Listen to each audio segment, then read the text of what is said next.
ده زبادي. هنعمل زبادي اهوتي. ده كيلو لبن. ده كيلو لبن اهو. حط له معلقه سكر، عشان بدي السكر بدي طعم في معلقه واحده بس تدي طعم كده للزبادي، بيبقى طعمه جميل قوي بالطعم بالسكر دي. اهو. ده بقى ايه بعمله بسيط. ده فيه بسيط اهوتي. وده الزبدة معايا اهيت هحطها. بشوفه اللي بشوف كده ايه مقياس الحرارة بتاعته بتاع الزبادي. أهو ده الزبدة اهي. هعملها افركها خالص خالص خالص كده، احط عليها نقطة لبن وافركها. معلقة لبن وافركها واحطها بقى ايه. كده تمام. واحطها بقى في الزبادي واقلب الزبادي تقليب حلو يعني. اهو. دي زبادي. دي زبادي بلدي بقى. أهي. وحتى علبة الزبادي بلدي. كده تمام كده اهو.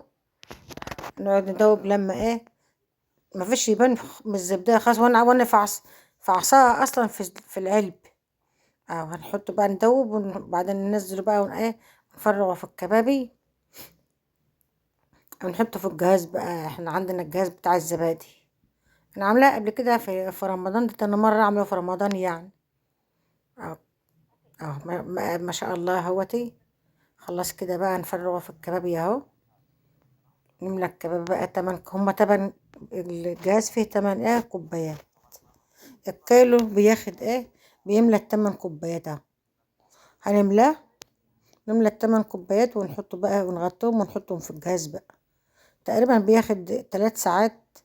وبعدين نحطه في التلاجة. اه كده تمام. بنملى الكبابي اهو.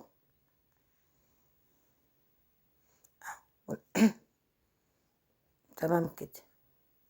ده زبادي بلدي بيتي. مفيش انضف من حلاوته وجماله والله والله. ما شاء الله على حلاوته وعلى جماله. الزبادي البلدي دي. ده زبادي بيتي يتعمل بنظافة بكل حاجة بقى ما شاء الله عليه. نحطه بقى اهوتي. نملى الكباب ونحطه. نشغل الجاز بقى. تقريبا الجاز بيقعد ل3 ساعات ل4 ساعات. وبعد كده بنقوم حاطينه في التلاجة. وبناكل منه لما يخلص بنعمل غيره. اهو. يعني احنا بنجيب الكوباية ب10 جنيه. كوباية الزبادي ب10 جنيه. ودي رطل لبن. كيلو. كيلو لبن ب30 جنيه. احسبوا بقى.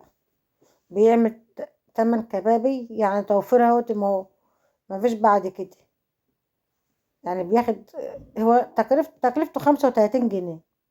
شوف بقى لما تجيب الواحدة بجيب الزبدتين ب20 جنيه أو ال3 زبادي ب30 جنيه. يعني دي توفير أكتر من توفير. أحسن ما واحد يشتري الزبادي ما يعمله في البيت أحسن ما يشتريه كل يوم يشتري زبادي. تمام كده. ده الزبادي. زبادي البلد البيتي. ما شاء الله عليه.